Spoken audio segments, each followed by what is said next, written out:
this time I'm gonna sing a song entitled People Need the Lord. I hope you'll be blessed with this song and sing along with me.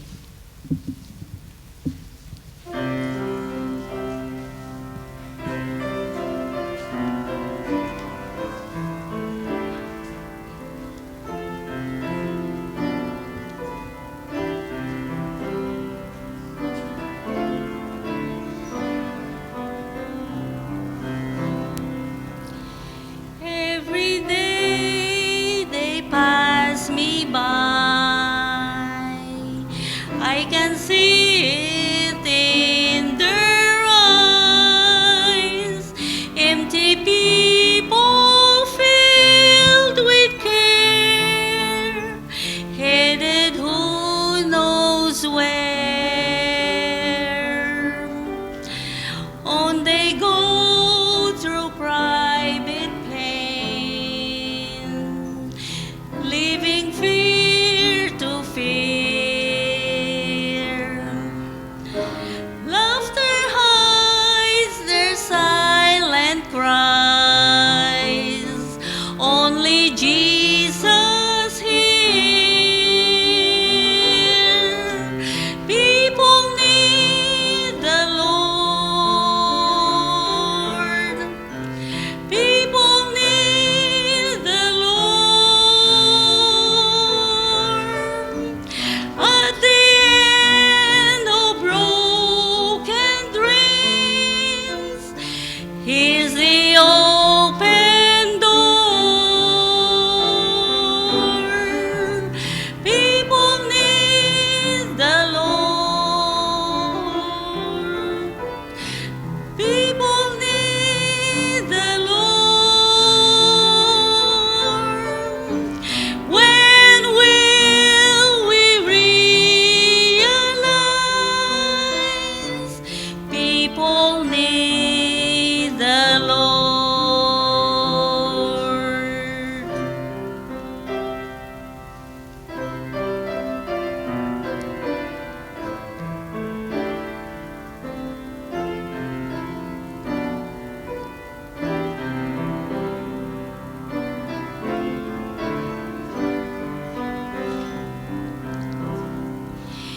We are called to take His light to a world where wrong seems right.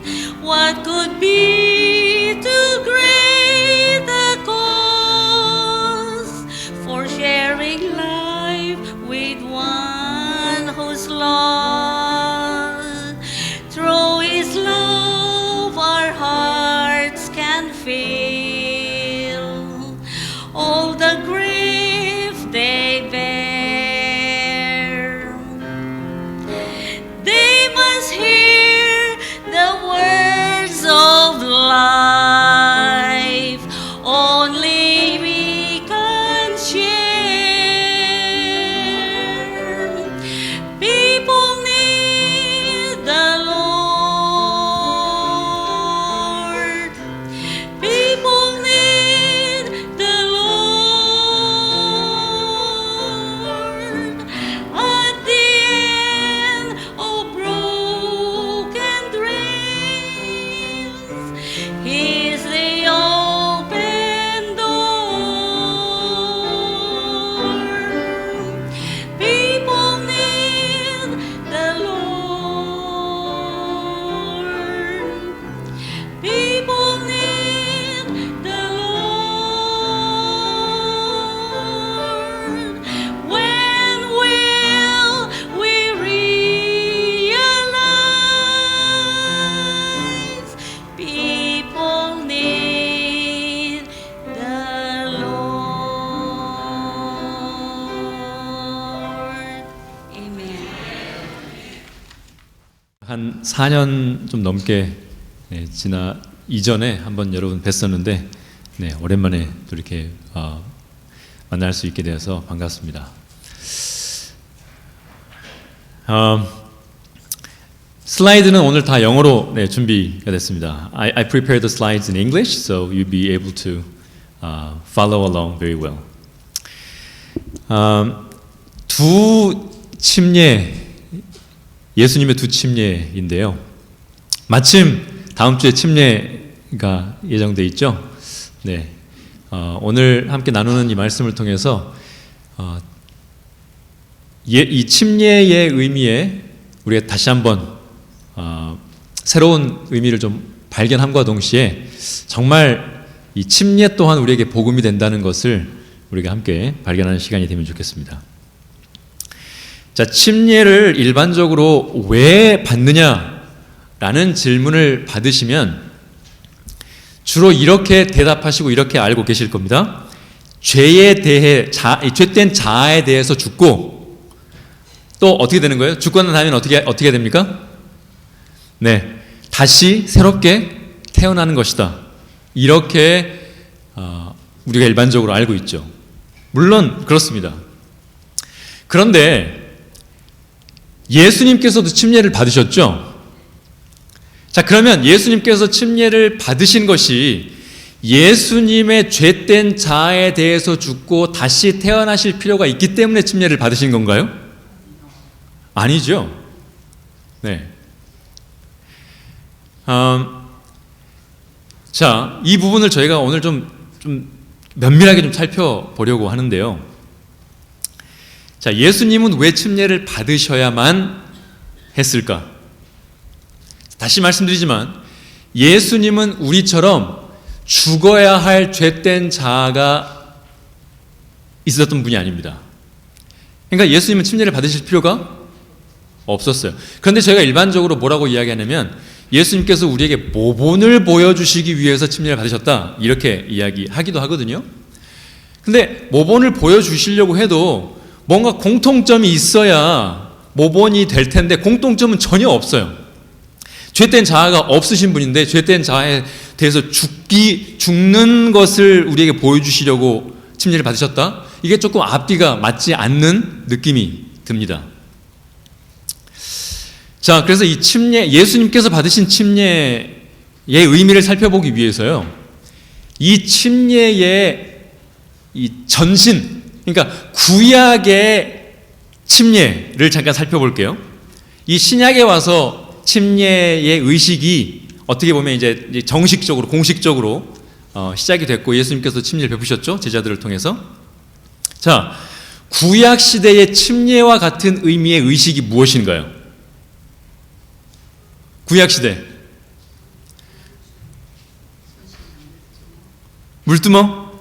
물두멍이 이 침례를 가리키고 있는 것은 사실인데요.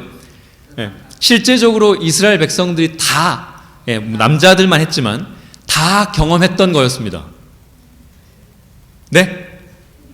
몇몇 분들이 말씀하셨는데? 할례. 맞아요. 할례입니다. circumcision. 네. 할례가 침례의 전신, 그러니까 할례가 신약으로 와서 침례로 이어졌고 더 이상 할례를 이렇게 강요하지 않았죠. 저희가 조금 있다가 이 할례에 대한 의미도 간단하게 살펴볼 텐데, 또 이 할례의 전신, 할례의 이전 의식이 있었습니다. 물론 이 구약 시대에 이 두 의식이 같이 되고 있었긴 했지만 이 할례의 그 전 의식이 뭐냐면 번제입니다. 번제. 오늘 시간 관계상 자세한 내용들을 말씀드릴 수는 없고요. 창세기 15장에 번제의 시작이 나옵니다. 그리고 창세기 17장에 할례가 나와요.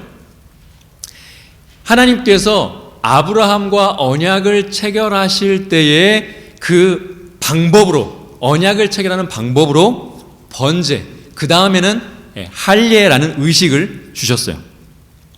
자, 이 번제에서요 아주 중요한 요소가 하나 있습니다.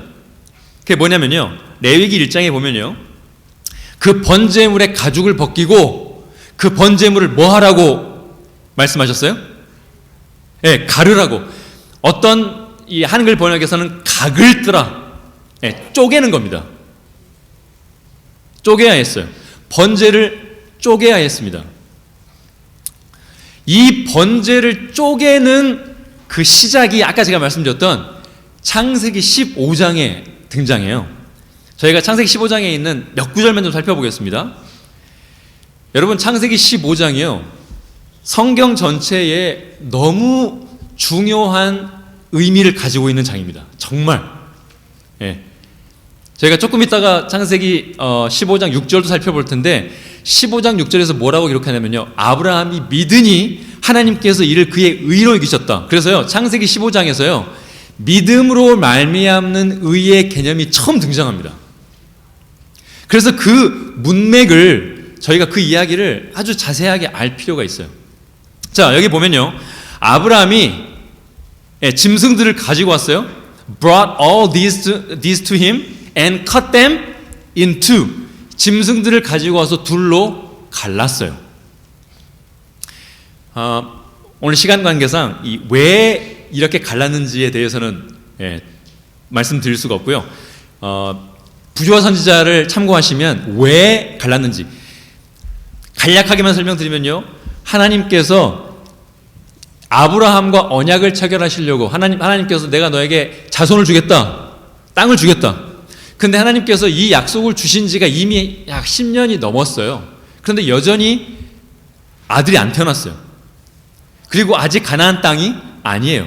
그래서 아브라함이요, 하나님, 제가 아들을 갖게 될 것을, 또 그 땅을 얻게 될 것을 제가 어떻게 알겠습니까? 창세기 15장 4절입니다.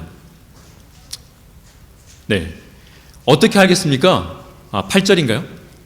그래서 하나님께서 아브라함에게 믿음을 갖도록 해주시기 위해서, 왜냐하면 아브라함이 하나님, 제가 어떻게 믿을 수 있죠? 하나님이 지금 저에게 아들을 주시겠다고 약속을 주셨는데 아직 10년이 넘는 시간 동안 아직 아들이 태어날 기미는 전혀 보이지 않아요. 그럼 제가 어떻게 믿죠? 그래서 하나님께서 아브라함을 믿도록 하시기 위해서 한 의식을 보여줍니다. 그게 엘렌 화이트 뭐라고 이야기했냐면요, 그 당시에 일반적으로 행해졌던 한 관습을 하나님께서 채택하셨어요. 그리고 아브라함과 그 의식을 행합니다. 그 의식이 뭐냐면 짐승들을 가지고 와서 그 짐승들을 둘로 가르고 그 둘 사이를 지나감으로 언약을 맺는 일이었어요. 자, 성경에는요, 아브라함이 그 쪼개진 짐승들을 지나갔다는 말이 기록되어 있지 않아요.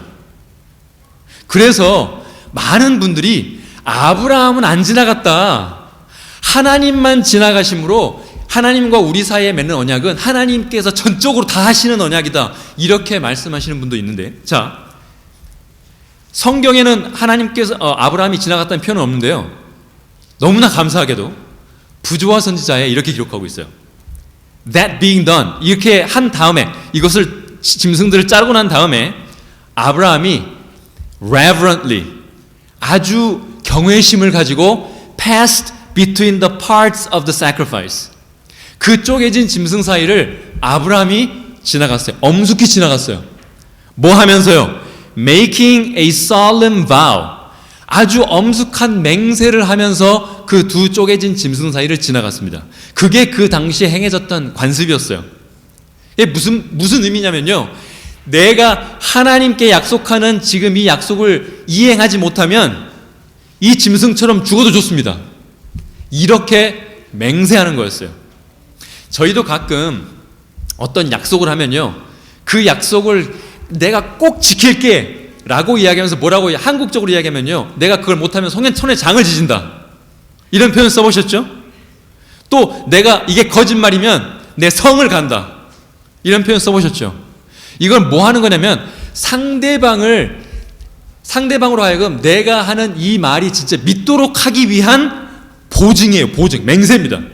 이게 만약에 거짓말이면 내가 손에 장을 지진다, 보증이에요, 보증. 그것처럼 아브라함 당시에 이 사람들과 사람들 사이에 약속을 할 때 말로만 약속하고 끝난 게 아니라 짐승들을 가지고 와서 그 짐승을 가르고 그 짐승 사이를 지나감으로, 이게 무슨 표현이었냐면 우리가 하는 지금 이 약속을 우리가 이행하지 못하면 우리가 어떻게 되겠다고요? 지금 이 쪼개진 짐승처럼 죽어도 좋아, 이렇게 약속하는 거였어요. 그러니까 지금 아브라함이 짐승들을 가르고 그 짐승들 사이를 지나갔습니다. 이게 무슨 말이었냐면 if I fail, 만약에 내가 실패하면 하나님, 제가 하나님의 말씀에 순종할 텐데 하나님의 말씀에 순종하는 것을 내가 실패하면 this would be my fate, 이게 제 운명이 될 겁니다. 저 목숨을 걸고 하나님께 약속할게요. 이렇게 표현한 겁니다. 이해되셨죠? 자, 그런데 제가 말씀드렸듯이 이게 번제의 시초거든요. 그리고 구약 전체를 통해서요, 이 개념은 계속 등장해요. 제가 예레미야에 있는 한 성경절을 보여드릴게요. 예레미야에 보면 34장에 보면요, 하나님과 이스라엘 백성 사이에 이 종들에 관한 언약을 특별하게 맺습니다. 하나님께서 이스라엘 백성들에게 종들을 다 돌려보내라 이렇게 명령하셨어요. 그리고 언약을 체결하시는데 언약을 체결하는 과정에서 무엇을 했냐면 이스라엘 백성들이, 자, 제일 마지막에 보세요. They cut into 그 소를, the calf, 그 소를요 둘로 나눴어요. 그리고 그 두 쪼개진 사이는 어떻게 됐습니까? Walked, 지나갔어요. 이게 무슨 의미였냐면 우리가 지금 하나님께 한 이 약속을 우리가 준수하지 못하면, 이행하지 못하면 쪼개진 짐승처럼 우리가 뭐 되겠습니다? 죽겠습니다. 근데 이스라엘 백성들이요, 이렇게 약속했음에도 불구하고 나중에 돌려보냈던 종들을 다시 데리고 와요. 그리고 다시 종으로 부립니다. 그래서 하나님께서 너네가 이렇게 약속했잖아. 그래서 너희가 약속할 때 했던 그대로 내가 해줄게 하고 그 사람들이 맹세했던 그대로 그 사람들에게 하시겠다는 것이 예레미야 34장에 등장해요. 그러니까 이 번제의 개념은요, 구약 전체, 아니 성경 전체에서 계속, 제가 조금 있다가 신약에서도 이 번제의 개념을 말씀드릴 텐데 이 번제의 개념이 계속 등장하거든요. 번제의 개념이 가장 중요한 것, 짐승을 어떻게 한다고요? 짐승을 둘로 쪼갭니다. 그리고 그 둘 사이를 지나가는 거예요. 아니, 이 목사가 침례를 이야기한다면서 왜 갑자기 번제를 이야기하지? 네. 조금만 기다리세요. 네, 저희가 이제 그쪽으로 갈 거거든요. 네. 근데 이 번제의 의미를 알 때 침례의 의미가요, 훨씬 더 명확하고 풍성하게 우리에게 다가옵니다. 그래서 제가 지금 설명을 드리는 거예요. 시간 관계상 제가 몇 구절을 좀 건너뛰겠습니다. 자, 이렇게 아브라함이 쪼개진 짐승 사이를 지나갔어요. 지나가고 난 다음에 성경에서는 뭐라고 이야기하냐면 지금 이 가나안 땅은 이제 아주 이 뜨거운 곳이기 때문에 시체가 밖에 있으면 이 독수리나 이런 맹수들이 막 와서 잡아먹잖아요. 그래서 아브라함이 뭐 하냐면 그 새들을 오이 못 먹게 하려고 다 돌려보내고 있어요. 네. Abraham drove them away. 다 날려보내고 있어요. 왜 날려보내고 있냐면요, 아직 뭔가가 남았어요. 자, 제가 많이 지금 함축해서 말씀을 드리고 있거든요. 창세기 15장의 내용을 꼭 다시 한번 읽어보세요. 너무 중요합니다. 이렇게 아브라함이 새들을 날려보내고 계속 뭔가를 기다렸어요. 그러다가 해가 뉘어뉘어 질 때쯤 무슨 일이 생겼냐면 When the sun had set and darkness had fallen, a smoking fire pot with a blazing torch. 갑자기 뭔가 불이 갑자기 푹 나타났어요. 그러더니 appeared and then 뭐 했어요? 그 불이 어떻게 했어요? Passed between the pieces. 이 불이요, 뭘 상징할까요? 하나님의 임재를 상징합니다. 성경이 여러 곳에서 하나님께서 불의 모양으로 나타나시죠? 특별히 이 smoking fire pot with a blazing torch, 에스겔에 보면 이런 모습으로 하나님께서 나타나신 게 또 보여요. 그러니까 무슨 말이냐면요, 지금 아브라함은 이미 그 사이를 지나갔어요. 그러니까 지금 누가 지나가시도록 기다렸던 거냐면 하나님께서 지나가시기를 기다렸던 거예요. 근데 드디어 해가 뉘어뉘어 질 때쯤 불이 나타나더니 그 사이를 촥 지나가는 거예요. 그리고 저희가 아까 읽었던 부조화 선지자, 이게 성경에도 또 기록이 안 돼 있어요. 불이 지나가면서요, 뭐 했냐면 그 쪼개진 짐승들을 다 태웁니다. 전부 다 태워요. 이게 번제의 시초가 된 거예요. 불이 다 태움으로. 네. 자, 저희가 두 회사가 계약을 체결할 때 계약서가 하나만 있어요? 주로 2개 있어요? 2개 있죠. 이게 십계명도 돌판이 하나가 아니라 2개인 이유예요. 하나님과 우리 사이에 언약이 체결되고 A라는 회사가 사인하고 B라는 회사가 물론 뭐 계약서를 하나로 만들 수도 있어요. 근데 사인할 수 있는 공간은 2곳이 있어야 됩니다. 왜냐하면 2 회사가 동의하는 거니까. 그렇죠? 한 회사만 사인한다고 해서 이 계약이 체결될 수 있어요? 안 돼요? 안 됩니다. 2 회사가 다 사인을 해야 돼요. 그것처럼 아브라함이 지나갔어요. 지금 아브라함은 뭐 한 거냐면 사인한 거예요. 언약에 사인한 겁니다. 하나님 제가 이렇게 하겠습니다. 그래서 기다린 거예요. 누가 사인하시도록. 그렇죠. 하나님이 사인하셔야 되거든요. 그래서 하나님이 해가 뉘어질 때쯤 불의 모습으로 나타나셔서 그 2 쪼개진 사이를 지나가심으로 뭐 하신 거냐면 사인을 하신 겁니다. 네. 이런 모양이에요. 불이 쪼개진 짐승 사이를 지나갔어요. 그리고 그 쪼개진 짐승들을 다 태웠습니다. 자, 부조화 선지자는요, 하나님께서 이렇게 지나가시는 것을 뭐라고 기록하냐면요, as a pledge of this covenant of God with man. 누구의 서약이에요? 누구의 서약?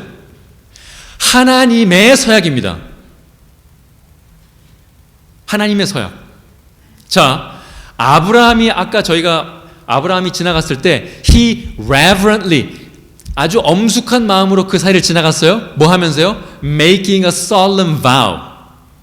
엄숙한 맹세를 하면서 뭐 하겠습니다? 하나님, 제가 하나님의 말씀에 순종하겠습니다 하고 지나갔어요.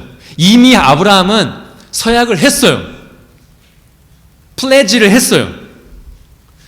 그리고 나서 지금 하나님께서 지나가시면서 이번에는 누가 플레지하는 거예요? 하나님이 서약을 하시는 거예요. 자, as a pledge of this covenant of God with man, a smoking furnace and a burning lamp. 하나님의 임재의 상징인 불이 나타나서 symbols of the divine presence. 하나님의 임재의 상징인 이 불이 나타나서 passed between the severed victims, totally consuming them. 네, 다 태우면서 그 사이를 지나간 거예요. 자, 이렇게 아브라함이 쪼개진 짐승 사이를 지나가고 하나님께서 드디어 지나간 다음에 창세기 15장에서는 뭐라고 기록하냐면요, 여기 보세요. 굵은 글자 on that day. 그날 the Lord made a covenant with Abram. 하나님께서 그 쪼개진 짐승 사이를 지나가시고 난 이후에야 비로소 뭐가 체결됐냐면 하나님과 아브라함 사이에 언약이 체결된 거예요. 자, 그 언약의 내용이 뭐예요? 하나님께서는 아브라함에게 뭘 주시겠다? 자손을 주시겠다. 또 자손과 땅을 주시겠다고 약속하셨죠. 그러면 거기에 대해서 아브라함은 뭘 하겠다고 맹세했어요? 하나님, 제가 하나님의 말씀에 하나님의 계명에 순종하겠습니다. 이렇게 쌍방이 합의하고 동의해서 그 사이를 지나감으로 드디어 on that day God made a covenant with Abram. 아브라함과 언약을 체결하셨던 것입니다. 자, 아브라함이 그 사이를 지나갔어요. 그리고 하나님께서 지나가시기를 기다렸습니다. 하나님이 지나가시는 게 무슨 의미였냐면 제가 이미 설명드렸어요. 내가 만약에 너한테 한 약속을 지키지 못하면 나도 뭐 하겠다? 나도 뭐 하겠다고요? 나도 이 짐승처럼 죽겠다. 이렇게 하신 거예요. 네. 시간 관계상 좀 이게 배경을 조금 더 설명을 드리면 좋은데, 그러니까 아브라함이 하나님께서 저에게 약속을 주시긴 했어요. 아들을 주시겠다, 땅을 주겠다 약속을 주셨어요. 근데 지금 10년이 넘는 시간이 흘렀어요, 이미. 근데 자식이 태어날 기미가 안 보여요. 그래서 아브라함이 뭐 한 거냐면, 하나님, 제가 어떻게 이걸 믿을 수 있겠습니까? 그러니까 하나님이 짐승들을 데리고 와서 하나님 직접 그 사이를 뭐 하신 거예요? 지나가심으로 내가 만약에 너한테 한 약속을 지키지 못하면 내가 어떻게 되겠다? 이 쪼개진 짐승처럼 죽겠다.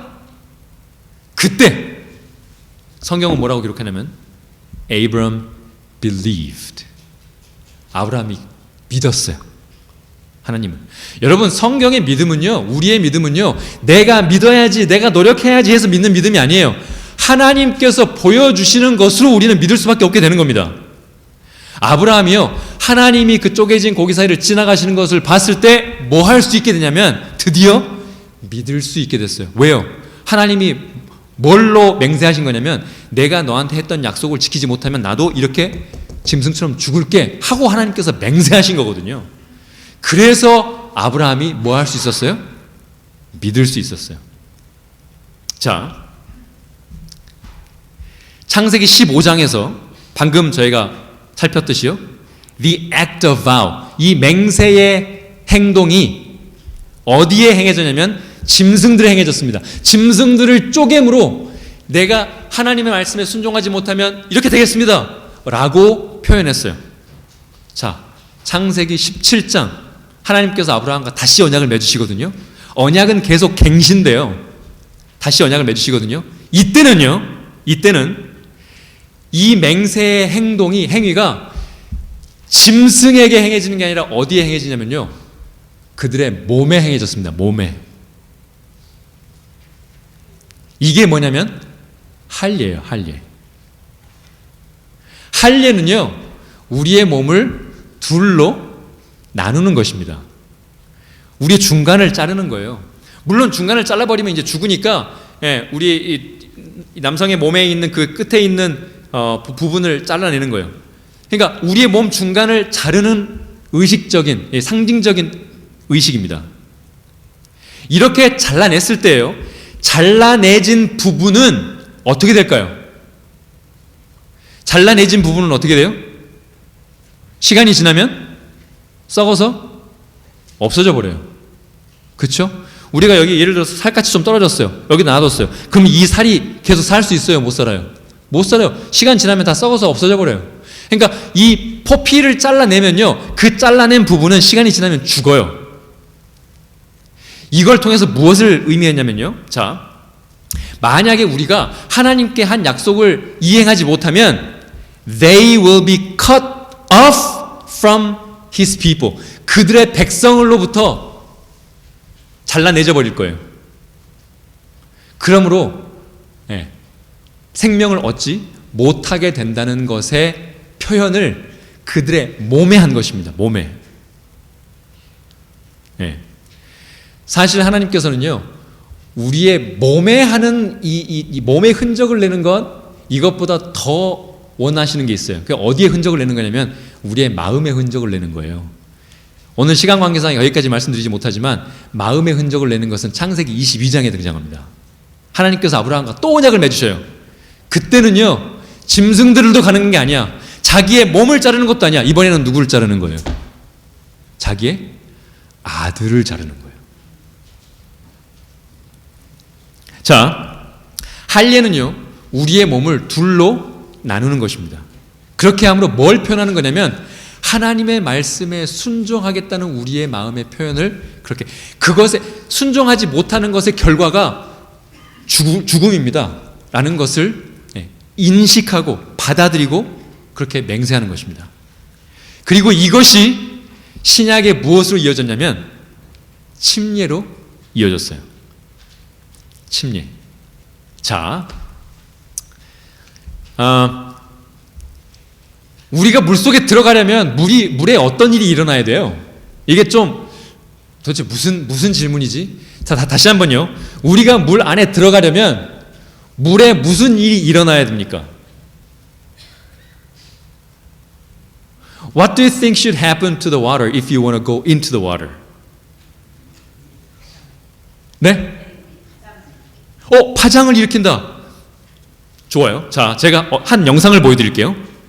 사실 이렇게 사운드는 필요 없어요. 영상 잘 한번 보세요.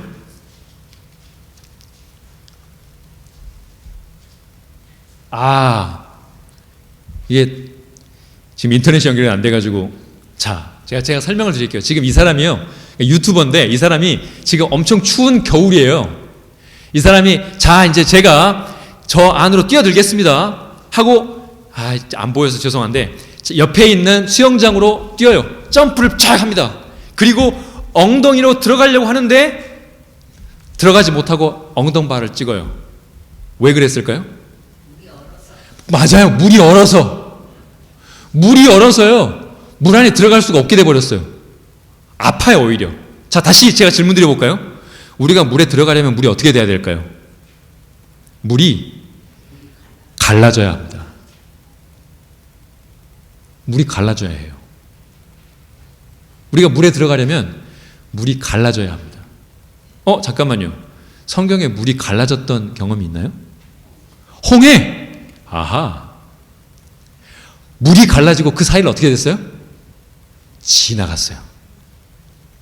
이것을 사도 바울은 고린도전서에서 뭐라고 이야기하냐면 under the cloud and they all passed through the sea, 그 바다를 지나가므로 they all were baptized.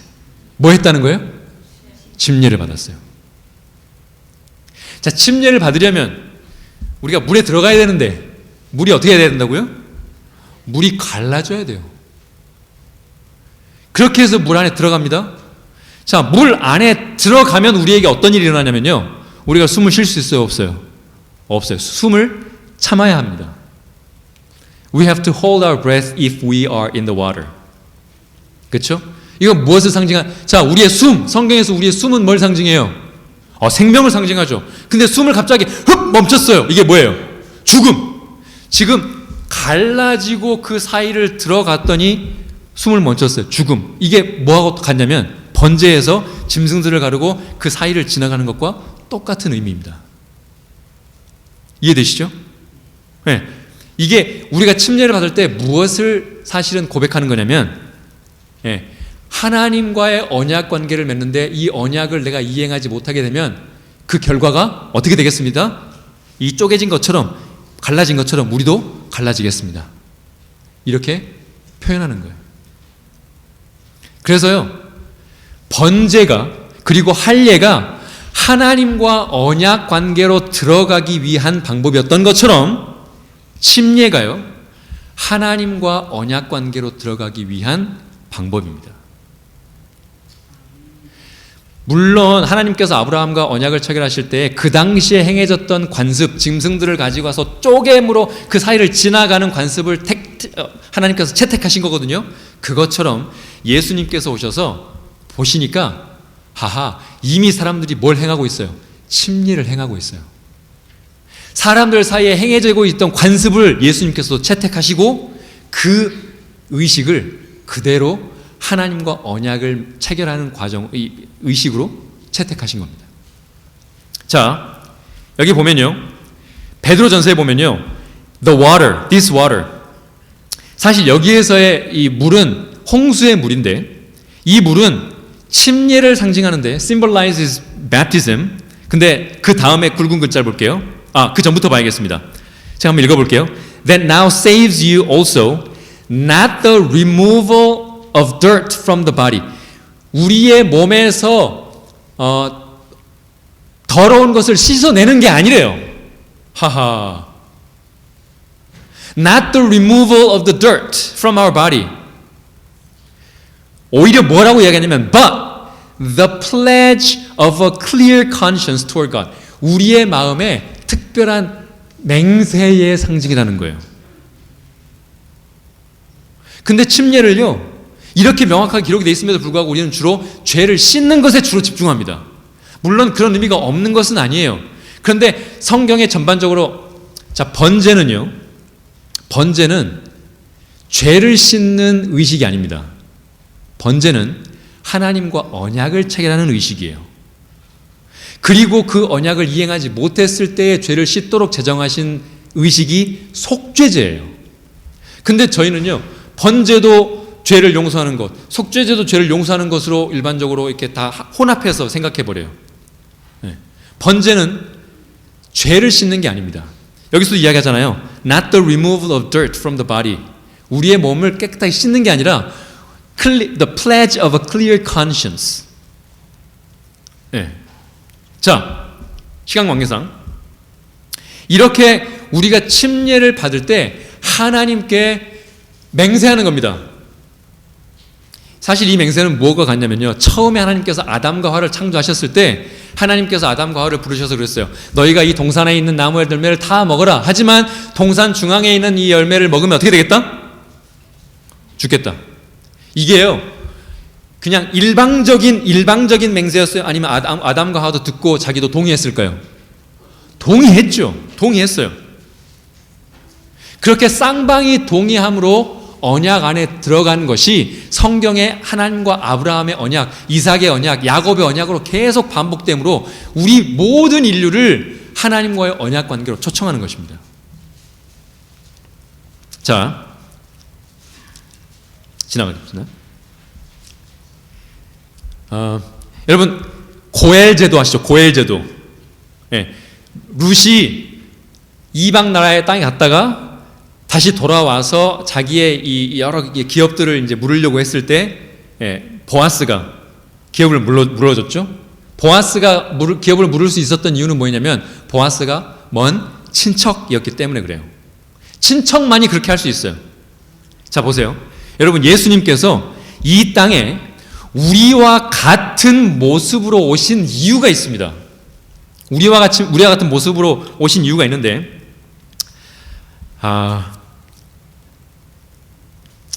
자, 잠깐만요. 제가 이걸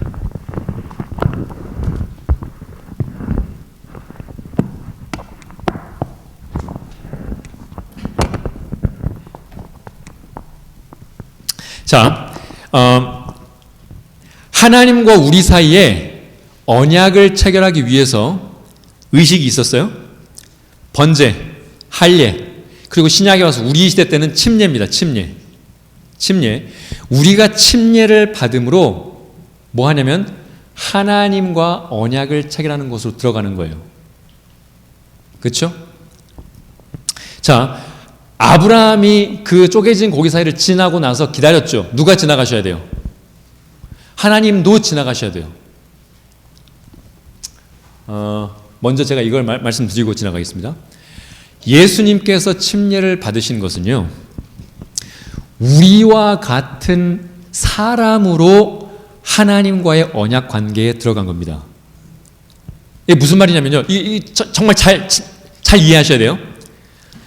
우리가 하나님과의 언약 관계로 들어갔을 때 하나님, 제가 하나님의 말씀에 순종하겠습니다 라고 들어가요. 근데 우리의 죄된 연약성이 그렇게 해요, 못해요? 못해. 하나님께서 우리에게 말씀하신 것처럼 내 이웃을 사랑해라 하고 싶어요. 근데 돼요, 안 돼요? 안 돼요. 우리는 실패합니다. 그러면 실패하면 어떻게 될 수밖에 없냐면 쪼개진 고기처럼 뭐 돼야 돼요? 죽어야 돼요. 아담이 하나님께 약속했을 때 내가 이 열매를 먹으면 죽겠습니다라고 약속을 했어요. 근데 그걸 먹었거든요. 그럼 죽어야 돼. 근데 하나님께서는 우리가 죽는 것을 너무 원하시지 않아요. 우리를 살려주고 싶어요. 그래서 그냥 살리실 수가 없어요. 그래서 뭐 한 거냐면요, 자, 우리와 똑같은 상황에서 예수님께서 하나님과 언약 관계로 들어가시는 거예요. 우리와 똑같은 상황에서 사람으로서. 그래서 뭐 하신 거냐면 예수님도 침례를 받으신 거예요. 그래서 예수님이 죽어야 할 죄된 자가 있기 때문이 아니라 우리가 하나님과의 언약 관계로 들어가는 것처럼, 근데 우리가 하나님과 언약 관계에 들어갔을 때 우리가 맹세한 것처럼 다 하면 좋아요. 왜냐하면 하나님께서 약속하신 것을 받을 수 있거든요. 근데 문제는 뭐냐면 우리가 약속한 대로 할 수가 없어요. 이 죄된 본성 때문에 못해. 그래서 뭐 하신 거냐면 예수님께서 우리와 똑같은 모습으로 오셔서 우리의 코사이너, 여러분 코사이너 아시죠? 코사이너. 자, 대출을 받으려면 내가 대출을 갚을 능력이 없어. 그래서 코사이너를 데려다가 같이 사인을 하거든요. 코사이너도 사인하고 저도 사인을 합니다. 근데 그걸 누가 받아요? 제가 받아요. 만약에 제가 그걸 못 갚으면 누가 갚는다는 거예요? 코사이너가 갚는다는 거예요. 보증인. 그것처럼 예수님께서 우리와 함께 물속으로 들어가심으로 우리의 보증인이 되신 겁니다. 우리가 못하면 누가 해주시겠다는 거예요? 예수님이 해주시겠다는 거예요. 여러분, 그래서요, 여러분 침례 받으실 때 다음 주에 침례 있으시죠? 그분 다음 주에 침례 받으실 때요, 혼자 받으시는 게 아니에요. 누구랑 받으시는 거예요? 예수님과 함께 침례를 받는 거예요. 그래서 로마서에서 사도 바울은요, 6장에 침례를 이야기하면서 그리스도와 함께 그리스도 안으로 침례를 받는다고 표현하고 있어요. 자, 예수님께서 침례를 받으실 때 Man in Jesus, 사람으로서 침례를 받으셨어요. 그리고 우리와 함께 언약 관계에 들어가셨습니다. 자, 그런데 아브라함이 하나님과 언약을 맺기 위해서 쪼개진 짐승새를 지나갔잖아요. 그리고 기다렸어요. 왜요? 누가 지나가야 돼요? 하나님이 지나가셔야 돼요. 자, 그러면 예수님이 우리와 함께 언약 관계에 들어갔습니다. 그러면 이제 누가 침례를 받아야 돼요? 이게 좀 헷갈리실 수 있어요. 다시, 예수님이 물의 침례를 받으신 것은 우리와 똑같은 상황으로 우리의 보증인으로 사람으로서 침례를 받으심으로 언약 관계에 들어가신 거예요. 그러면 아브라함이 쪼개진 고기살을 지나가고 나서 기다렸어요? 누가 지나가시도록? 그러면 우리가 예수님과 침례 받았어요. 그러면 이제는 누가 침례를 받아야 돼요? 하나님이 침례를 받으셔야 돼요. 여러분, 그림 이어지세요? 하나님이 침례 받으셔야 돼요. 자, 왜냐하면 그 당시에도, 아브라함이 지나갔을 당시에도 하나님이 지나가셨어야 했거든요. 그래서 하나님이 지나갔을 때 비로소 아브라함이 뭐 했다 그랬어요? 믿었어요. 자, 이제는 하나님이 침례 받으셔야 되는데, 여러분, 예수님께서 침례를 2번 받으셨어요. 성령의 침례 말씀드리는 게 아닙니다. 요한이 물로 침례 줬죠? 예수님이요? 침례 요한이 예수님을 물로 침례를 줬습니다. 그렇죠? 이게 지금 저희가 살펴본 예수님의 침례예요. 근데요, 예수님이 이렇게 한번 침례를 받으셨는데 침례를 또 받으셨어요. 자, 누가복음 12장에 보면요, 누가복음 3장에 이미 예수님의 물 침례가 나와요. 근데 요한복음 12장에 보면요, 뭐라고 이야기하냐면 I have a baptism to undergo, 내가 받을 침례가 있다, 이렇게 말씀하셔요. 자, 이번에 침례는요, 누구의 침례냐면 하나님의 침례인데, 하나님께서 이 언약 관계에 들어가시기 위해서 침례를 받으셔야 돼요. 근데 이번에는 물을 가르고 짐승을 가르고 뭐 자기의 몸을 가르는 게 아니라 이번에 누구를 가르시는 거냐면, 하나님이 뭘 가르시는 거냐면 하나님이 당신의 아들을 가르시는 거예요. 여러분, 예수님 돌아가실 때 아까 저희가 번제, 짐승을 자르는 거라고 말씀드렸죠. 근데 예수님 돌아가실 때 몸이 쪼개졌어요? 몸이 쪼개졌어요? 안 쪼개졌어요? 군인들이 와가지고 예수님 죽었는지 안 죽었는지 보려고 하니까 이미 죽었어요. 원래 뭐 하려고 그랬는데? 다리를 꺾으려고 했는데 옆에 있는 강도들은 다리를 꺾었어요. 근데 예수님 와서 보니까 이미 돌아가셨어요. 다리도 꺾지 않았어요. 예수님은 온전히 하나도 꺾임이 없이 돌아가셨어요. 근데 번제는 잘라야 했다니까요. 여러분, 예수님 돌아가실 때 뭐가 갈라진 게 있나요? 옆구리 말고. 네? 예수님 돌아가실 때 뭐가 갈라졌어요. 뭐가 갈라졌죠? 하늘이? 저 뒤에. 네. 성소 안에 휘장이 갈라졌어요. 근데 히브리서, 제가 오늘 여기에 시간 관계상 거기까지 말씀 못 드릴 것 같아서 히브리서 10장에 보면요, 이 휘장이 무엇을 상징하냐면 예수 그리스도의 몸을 상징합니다. 예수의 몸을 상징해요. 그래서 예수 그리스도의 몸을 가르심으로 하나님께서 그 사이를 뭐 하시는 거예요? 지나가시는 거예요. 하나님이 침례를 받으시는 거예요. 이것을 무슨 침례라고 이야기하냐면 피의 침례라고 불러요. 그래서 예수님께서 이번에 이 언약 관계로 들어가시는데, 이번에는 처음에 사역을 시작할 때 물의 침례를 받으실 때는 사람으로서 언약 관계에 들어갔어요. 돌아가실 때 당신의 몸이 찢기고 휘장이 갈라지는 그 피의 침례를 받으실 때는 누구로서 이 언약 관계에 들어가신 거냐면 하나님으로서 언약 관계에 들어가신 겁니다. 그래서 양쪽 두 A와 B가 동시에 사인함으로 언약이 확실하게 체결되는 거예요.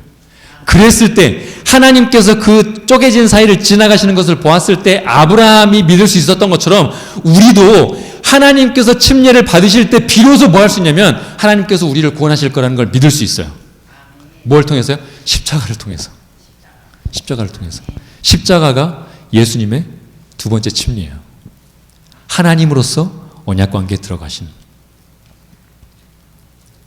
네. 자, 오늘 말씀을 정리하면서요. 예수님께 사역을 시작하시면서 사람으로서 침례를 받으셨어요. 이 침례는 우리가 받는 침례입니다. 예수님께서 보증인으로서 이미 들어가셨어요. 사람으로서. 그러면서 뭐 하시는 거냐면 우리를 초청하시는 거예요. 나랑 같이 들어가자. 이 언약 관계. 그래서 우리도 뭐 하는 거예요? 침례를 받는 거예요. 어디에 들어가려고? 하나님과의 언약 관계에 들어가려고. 그리고 나서 이번에는 하나님께서 God in Jesus. 하나님께서 당신의 아들의 몸을 가르시고 지나가심으로 피의 침례를 받으심으로 무엇을 약속하신 거냐면 하나님께서 우리에게 영원한 생명을 약속하셨죠. 우리가 영원히 살 수 있는 땅을 약속하셨죠. 이것을 우리에게 주시지 못하면 하나님도 어떻게 되겠다? 이 쪼개진 내 아들처럼 나도 죽겠다. 이렇게 맹세하신 겁니다. 네. 그렇게 함으로 언약이 체결된 거예요. 마지막 한 구절을 보여드릴게요. 다니엘서에 보면요. 다니엘 9장에 보면 예수님께서 오셔서 하실 일들에 대해서 쭉 설명하면서요. 7일에와 62일에 즉 69일에가 지나고 나서 누가 오시냐면 예수님께서 침례를 받으십니다. 그걸 기름 부음을 받으신다고 표현해요. 예수님께서 기름 부음 받으실 때 성령께서 내려오셔서 침례를 받으실 때 성령이 내려오셔서 기름 부음을 받으셨죠.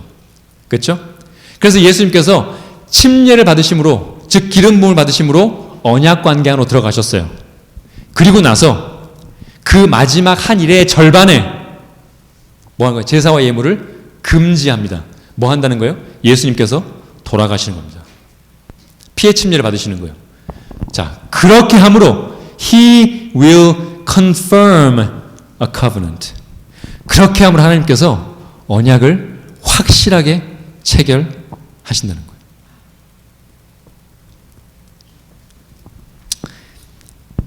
거예요. 여러분, 침례가요 정말 어마어마한 의미가 있습니다. 우리가 침례를 받음으로 물속에 들어갈 때, 우리의 호흡을 잠깐 멈추고 물속에 들어갈 때, 아담이 처음에 하나님께 했던 약속, 하나님, 제가 동산 중앙에 있는 나무의 열매를 먹지 않겠습니다. 하나님께서 말씀하신 것처럼 이것을 먹는 날에는 내가 죽겠습니다 하고 약속했어요. 그 약속으로 우리가 다 들어가는 겁니다. 그런데 우리의 죄된 본성 때문에 우리가 아무리 굳건하게 마음을 먹고 약속을 해도 실수예요. 실패해요. 그래서 예수님이 뭐 한 거냐면 우리와 똑같은 사람으로 우리의 모습 그대로 오셔서 우리와 함께 침례를 받으심으로 그 안으로 들어가시는 거예요. 여러분 다 침례 받으셨죠? 여러분 침례 받으실 때 예수님도 여러분과 함께 침례를 받으셨어요. 그런데 침례를 받고 하나님께 제가 이렇게 살겠습니다라고 결심했음에도 불구하고 뭐예요? 넘어집니다. 그때 예수님께서 뭐 하신 거냐면 괜찮아. 내가 대신 해줄게. 일어나라. 하고 다시 이렇게 세워주시는 거예요. 왜요? 예수님께서 우리의 보증이시기 때문에. 이 침례를 통한 이 복음의 분명한 그림이 우리의 마음속에 깊이 각인되는 시간이 되기를 간절히 바라면서 말씀 마치겠습니다.